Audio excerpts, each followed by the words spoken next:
what did I learn about myself in Los Angeles? I Mm-hmm. learned that I could eat peanut butter for a long time if I have to.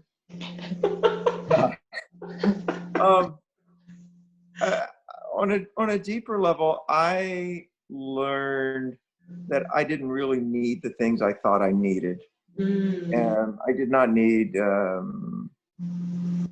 success, achievement, awards, no validation. That's what I did not need. I thought I needed this place called Hollywood to tell me that I was good enough for them. And that was just another form of wanting to be a part of a group that plagued me since I was a kid, with bullies. Yeah. Wanting to be a part, of the in group, the in group, the in group. And then when I got there to Los Angeles, I found that everybody wanted to be a part of the in group and nobody thought they were, because the in group doesn't really exist. Yeah. So I learned that I don't need the validation that I thought I needed in order to work my craft and do my work and enjoy being in Los Angeles and enjoy it all, but not need it on the level that I thought. I thought it was a ladder and that I was getting to the top rung.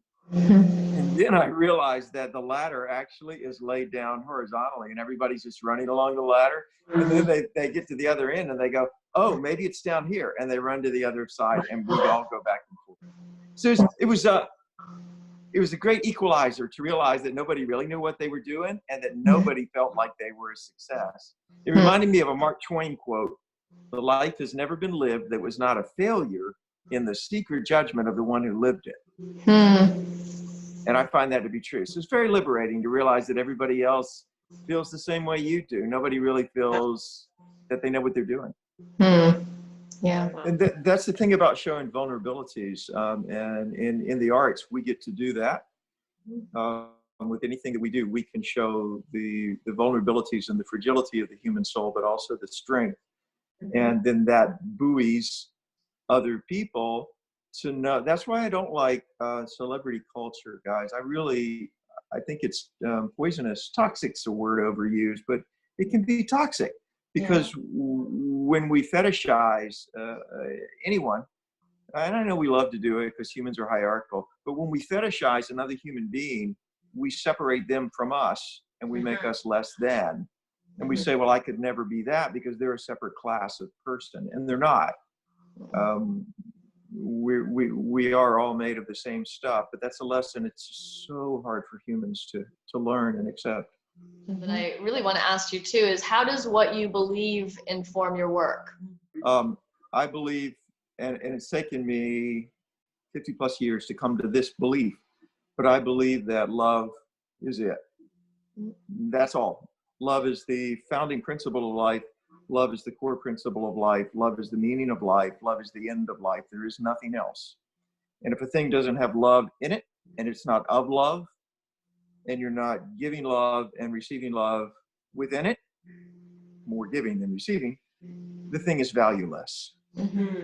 And so that informs the work I do, because many of the people that I play are people who have looked in the wrong place for fulfillment, and it's led them to increasing darkness to the point where they're hurting other people.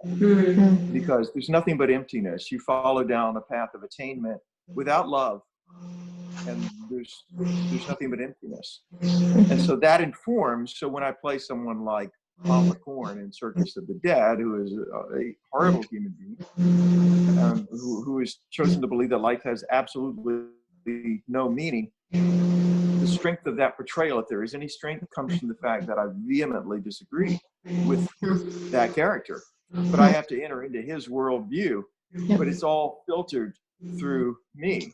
I have to acquiesce to his belief that the world is a meaningless place, but behind that is everything in me saying, no, the world does have meaning, and the meaning is love. So it's that tension that, that informs my work. If I didn't believe in anything, and I didn't think that life had any meaning, I thought that things were more important than people and love, I don't think it'd be any good as an actor, because then I would just be performing and play acting, whereas what I'm trying to do is to get to different parts of the human soul.